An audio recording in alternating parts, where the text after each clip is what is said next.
Hi, I'm Josiah. And I'm Colin. And this is Worth Watching.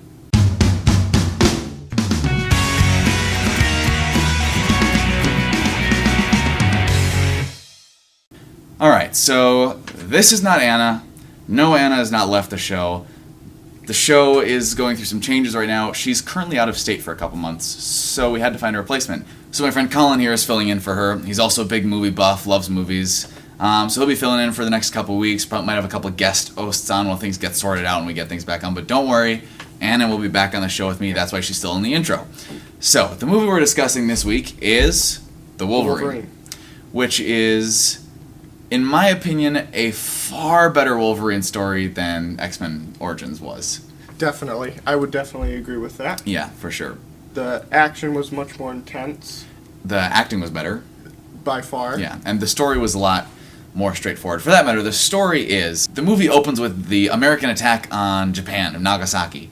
And it starts with Wolverine back in his World War II days saving this Japanese general from the atomic bomb. And then it cuts to Wolverine is kind of living by himself, a really sad, very painful life by himself at this point. Yeah. Which actually, this takes place after X-Men 3, so it's after the current, very present day. Yeah. Yep. And the general who he rescued, who is now a very, very old man, wants to come and give him a gift and thank him. And the gift he wants to give him is mortality, because he says that he knows that Wolverine's immortality is probably more of a curse than a blessing, and that it's really not something that he actually wants. And so he's willing to take Wolverine's immortality and make him a normal person again. And that sort of spirals the whole movie into the action and the drama that ensues thereon. I thought it was great. I thought the plot was great, much better than Origins.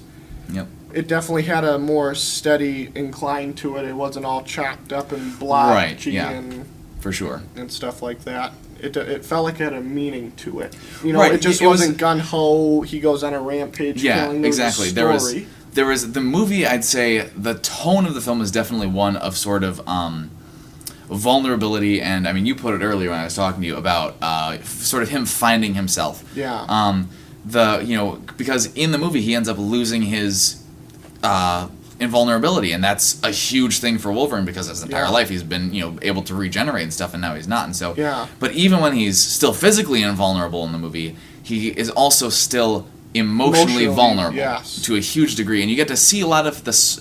I don't want to say the softer side of his character, because that sounds really wimpy, but the side of his character that actually deals with what he's had to go through and things that. All the nightmares and all those anxiety attacks he undergoes. Yeah. It's a much more character drama movie than a lot of superhero movies tend to be. It was a drama with superheroes in it. It kind of showed who he really was. Right. It was about the person of Logan, and not just the animal who There's still a lot of BA action in there with Wolverine just completely beating people up. A lot. One of my favorite scenes involves him in the apartment of someone who he's interrogating. First thing he tells him is just, 10 words, bub. You've got 10 words to explain what's going on. And if I don't like what I hear, you're going out the window. Yeah. And I was like, yep, there's Wolverine. Yeah. I think one of the favorite lines is after that scene when he throws the guy out the window. When he throws the guy out the window and she goes, how'd you know there's a pool down there? I didn't. Yeah, exactly. Exactly, yeah. That was one of my pretty much favorite sums lines up his character then and there. Was there anything that you really were not fond of in the movie to a big degree? I probably more towards the end. You and I were talking about it. It seemed a little bit more drawn out. Could have ended 15 minutes earlier. The movie felt drawn out towards the end because they seemed to try to shoehorn a couple things into the end that didn't really feel like they'd been built up enough during the film to really warrant being in there. There were a couple things that happened. I don't know if I kind of feel they did a poor job on introducing Viper too. Yep. They didn't make it out. They didn't make a point of her being Viper in the beginning of the movie. Right, you kind of found out in the end, she's really one of the comic book villains. It was really almost more of she was Viper, because by that time she was already gone. Exactly. You really don't get a lot of time understanding who her character is. Yeah, there were definitely a couple things. There were a couple things in the end that felt kind of shoehorned. Yeah. One of the other things I didn't really like was a little bit more in 3/4 part of the movie when it almost seemed like Wolverine was at his worst. He wasn't going to make it because he had lost his invulnerability. He was going through a lot of other stuff. He was just having a hard time dealing with everything. Lost it, all of a sudden, boom, he gets it back. Yep. It's up, way up here. The intensity of the movie's up here. Full strength, and then it kind of dwindles again. You know, if you're an audience in the movie, and when that spot happens, when he comes right back up, and, you know, he's You want to root for him, and then it's kind of like, I'm back, but I'm still getting beaten. Yeah. It was kind of a great scene still, but I don't know if I like that part. But it could be a little put offish, I suppose. Yeah. Something I really liked though was don't leave the movie right when it's done.